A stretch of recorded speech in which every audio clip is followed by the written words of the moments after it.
My name is Brianna, and this happened to me a few years ago. I live in Silver City, New Mexico, and I was in a bad place at the time. I was living in a trailer park during that period, and I was about to walk to see my boyfriend. It was late. I'm not sure what time it was, but it was between 12 and 3 a.m. I got out of the house, turned on my phone flashlight, and began walking.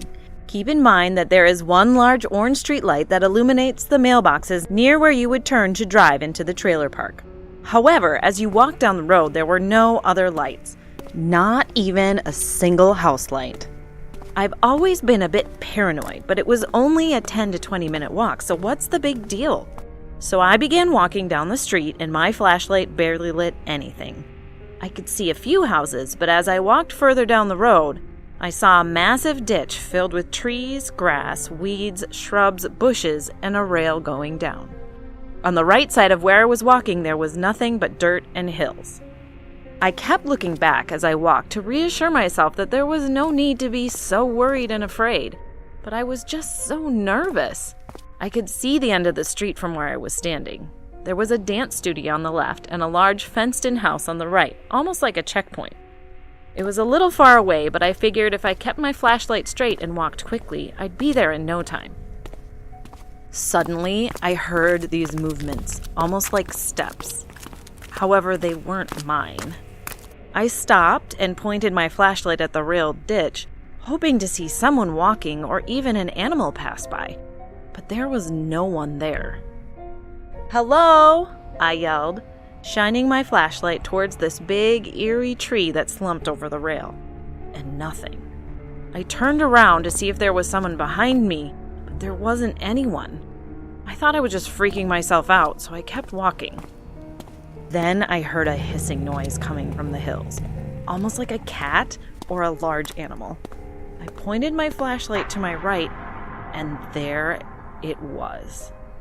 I stopped in my tracks, my heart in my throat. It wasn't an animal. This thing had skin, clear skin, and I could see its spine. I didn't get a good look at its face, but it had an unusually long arms and legs. It was on its arms and legs and charged right at me. I had no choice but to book it down the street without looking back. I remember dropping a couple of items from one of my jacket pockets or pants pockets, but I didn't go back. I could hear its heavy and harsh breath getting closer and closer. I didn't have time to scream or cry or even get a better look at this thing. Finally, I made it to the light pole next to the fenced house. I looked back as soon as I got under the light pole, and the creature was gone. I stood there for a moment, wondering if I was just paranoid and my imagination got the better of me, or if I had actually seen some demonic, ugly skinwalker thing. I had no idea, but all I knew was that I needed to get the hell out of there. I ran down the street until I reached my ex-boyfriend. I'd never felt more at ease with his arms wrapped around me, just cuddling me and holding me tight. I never ended up telling him what I saw until a couple of years later. To this day, I still don't know if it was my mind playing tricks on me or if what I saw was actually a bloodthirsty creature preying on its next victim. I never returned to that trailer park or the road leading to it, and I hope I never have to.